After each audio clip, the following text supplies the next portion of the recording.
Greetings, everybody. Thank you for taking time out of your day to listen to this tutorial and watch it about installing Windows 10.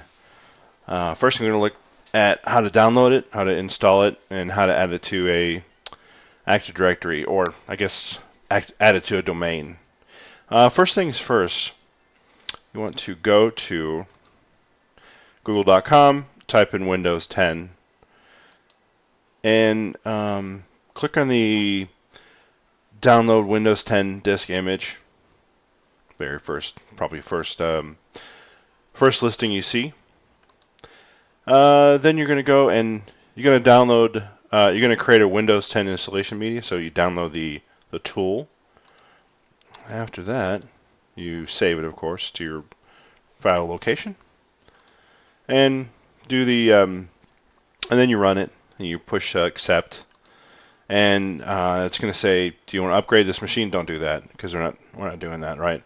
But you're going to create an installation CD, such as like an ISO file. Again, this is, if you want to play around with Windows 10 and add it to a domain, this is what it's for. Anyway, so going through this, you're still downloading it, right? So you choose your language, next, and then finally save it as an ISO file. And let's see, then it's going to just do its thing, download it, progress, and all that. See, once you have it, this is where you want to put it at, right? After you have it and you've downloaded it, the ISO file, open up VirtualBox and throw it in there. So under like your VM, under settings, Windows, let's see, controller, the optical drive, just choose the ISO image, click on Live CD. So, and when you push OK and you start it up, it's going to run that CD. Let's so pretend like we pushed OK, and now you're at the point where it says put it in the key, and of course you don't have a key, so you just push I don't have a product key. Next, you want to download the Windows 10 Pro, and click next. Do the I agree, etc., etc. And when you custom install, you want to click on the bottom one. That gives you an option to choose if you want to expand the hard drive or just partition it. But for this case, we're just installing a 32 gig hard drive, virtual hard drive. So it's going to run through its configuration. It's going to run through its installation. You're going to come up with a screen like this. And so basically, it's going to start off with where you're from, what language do you, or what's the right keyboard rather, layout. You want to add a second keyboard. We don't. Skip that.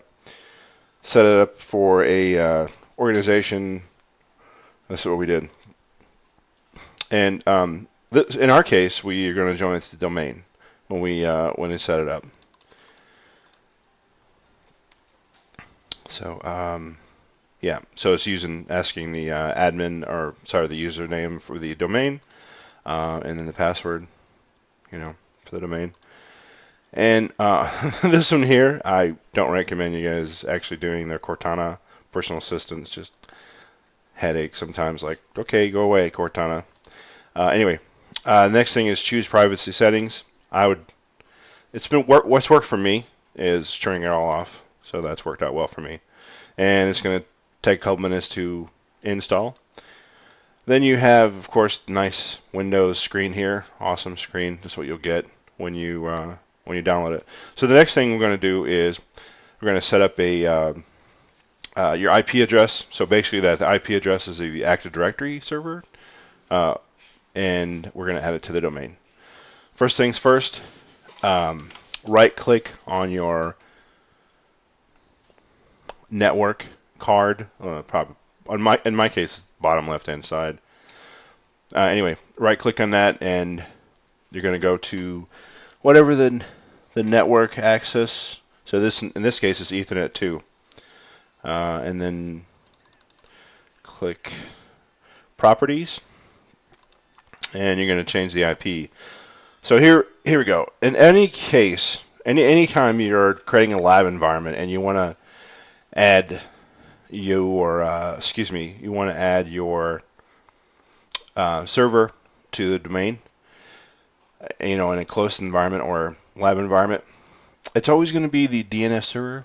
So that's going to be the 192.168.1.10.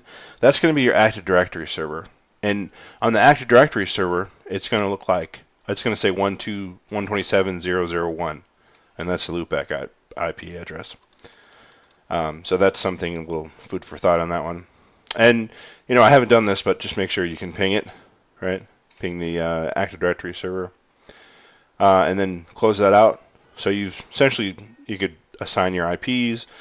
You don't have to necessarily do that. You just have to put in the DNS server name. That's really important for your Active Directory server.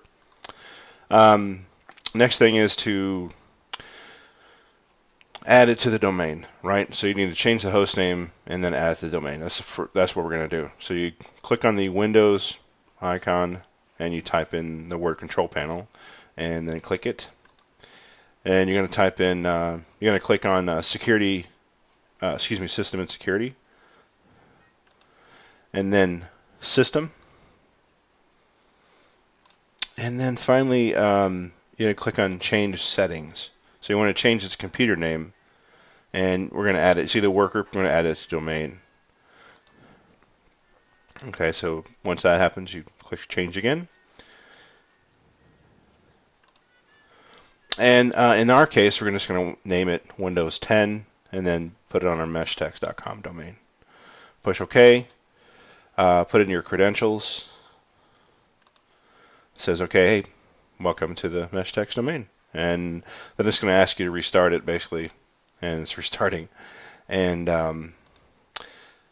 then you just, so now you see that, right? You see that you can log into the domain name meshtext. So you just sign in, enter your domain username and your password, and see, now you've seen the computer name has changed, the domain name is accurate now, and that's good to go. So thanks a lot for viewing this video. Really appreciate it, and enjoy your day.